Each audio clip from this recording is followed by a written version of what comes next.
आज मैं आपके साथ अनूप जी बैठ करके यह पूरे विश्वास से कह सकता हूं कि 2024 के लोकसभा चुनाव में हम रायबरेली और मैनपुरी सहित उत्तर प्रदेश की 80 की 80 सीटें जीत करके जो एक लक्ष्य है माननीय नरेंद्र मोदी जी के नेतृत्व में फिर से देश में भारतीय जनता पार्टी गठबंधन की सरकार बनाने का वो लक्ष्य हम जरूर प्राप्त करेंगे। लेकिन चुनौती नहीं है, क्योंकि देखिए कई ऐसी सीटें हैं जहां टफ मुकाबला होता है। वहां पर कहीं ना कहीं लगता नहीं कि आप हल्के में आप लेकर के सीट का नाम लीजिए, मैं आपको बता दूं। देखिए बहुत सारी सीटें हैं, पूर्वांचल की सीटें, जैसे आपने मैनपुरी और रायबरेली का तो उदाहरण आपने दिया। हाँ। देखिए गाजीपुर, आजमगढ़, देखिए पिछले बार हम 2014 में जीते थे। बिल्कुल। और आजमगढ़ में 2024 के लोकसभा चुनाव में भाजपा के सांसद हमारे दिनेश लाल यादव निरहुआ वहां पे प्रत्याशी हैं। पिछले बार तो हमारी कोई सीट ऐसी नहीं जिसे हम पहले जीत नहीं चुके हैं। हमें तो जो पहले जीते हैं वो विजय दोहराना है। और जो सीटें 5 हम पहले हार गए थे, जैसे आजमगढ़ भी हार गए थे हम लोग उस समय 2014 में, फिरोजाबाद भी हार गए थे लेकिन 2019 में हम लोगों ने जीत लिया। 2014 में हम लोग बदायूं हार गए थे लेकिन 2019 में हमने जीत लिया। तो ऐसी आज कोई सीट नहीं बची है जहां भारतीय जनता पार्टी का कमल खिलने में कोई मुझे संशय दिखाई देता हो। एक सवाल है, चूंकि चुनाव है और उससे ठीक पहले मुख्तार अंसारी का निधन हुआ, विपक्षी पार्टियों ने बहुत संदेह की दृष्टि से कई सवाल भी खड़े किए।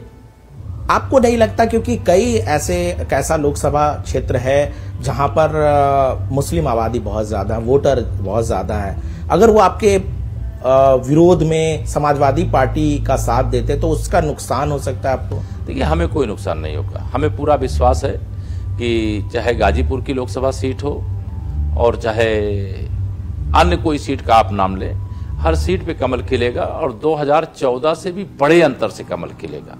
कोई ऐसी सीट नहीं है, मैं देख रहा हूं पूरे प्रदेश के अंदर किसी न किसी कार्यक्रम के बहाने मुझे जाने का मौका मिला है और मैंने जो फीडबैक नीचे का लिया है कि हर बूथ के टीम को एक लक्ष्य दिया गया है कि 2014, 2017, 2019, 2022 में जितना वोट आपके बूथ पर मिला है उसमें 370 वोट और बढ़ाना है, 370 और कमल अतिरिक्त खिलाना है, क्योंकि 370 अनुच्छेद हटाने का जो वादा देश से किया गया था उसे भाजपा हमारे नेतृत्व ने, हमारे प्रधानमंत्री जी ने उसको पूरा कर दिया है।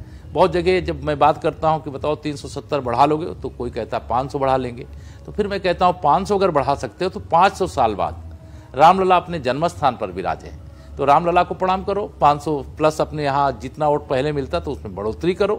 कांग्रेस अभी तय नहीं कर पा रही है कि अमेठी रायबरेली में कौन खड़ा होगा, लेकिन रॉबर्ट वाड्रा हैं, उनके परिवार के हैं, वो कह रहे हैं कि वहां की जनता चाहती है कि वो चुनाव लड़ें।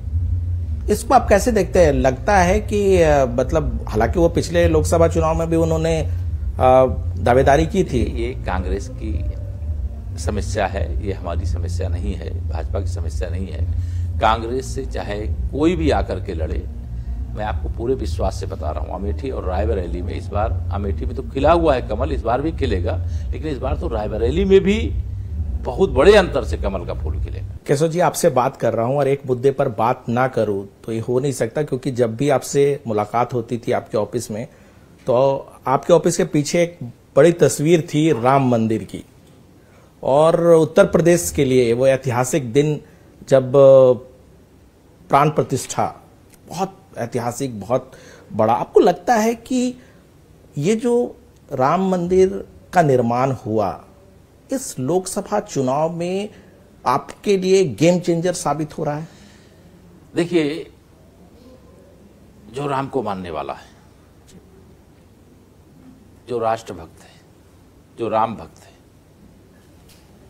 उसकी दर्द को कभी कांग्रेस ने नहीं समझा। मेरे भगवान राम को काल्पनिक बताने वाली कोई और पार्टी नहीं थी, कांग्रेस पार्टी थी। अगर आजादी के तत्काल बाद गुजरात में भगवान सोमनाथ का मंदिर बन सकता था तो अयोध्या, मथुरा, काशी का मंदिर भी बन सकता था।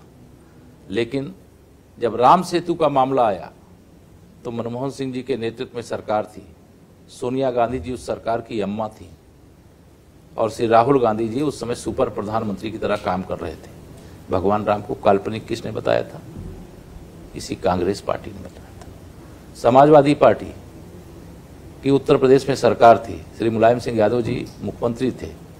राम भक्त कार सेवकों पर लाठी किसने चलवाया, गोली किसने चलवाया, जेल किसने भेजा। और 22 जनवरी 2024 को मैं आपको दावे से बता रहा हूं, कोई कार्यक्रम गांव वाले कभी कुछ आयोजित करते हैं तो सामान्य रूप से लोगों से सहयोग लेते हैं कि भाई हम रामायण करने जा रहे हैं, राम मंदिर का प्राण प्रतिष्ठा हो रहा है, उसका उत्सव मनाने जा रहे हैं, हम कुछ सहयोग दीजिए। पूरे देश नहीं दुनिया के राम भक्त 22 जनवरी 2024 को रो रहे थे खुशी से कि 500 साल बाद मेरे भगवान श्री राम अपने जन्म स्थान पर आए। चूंकि चुनावी कैंपेन बहुत जोरों पे है, आपने व्यस्त कार्यक्रम से हमारे लिए समय निकाला, आपका बहुत बहुत धन्यवाद। धन्यवाद, बहुत बहुत धन्यवाद अनूप जी।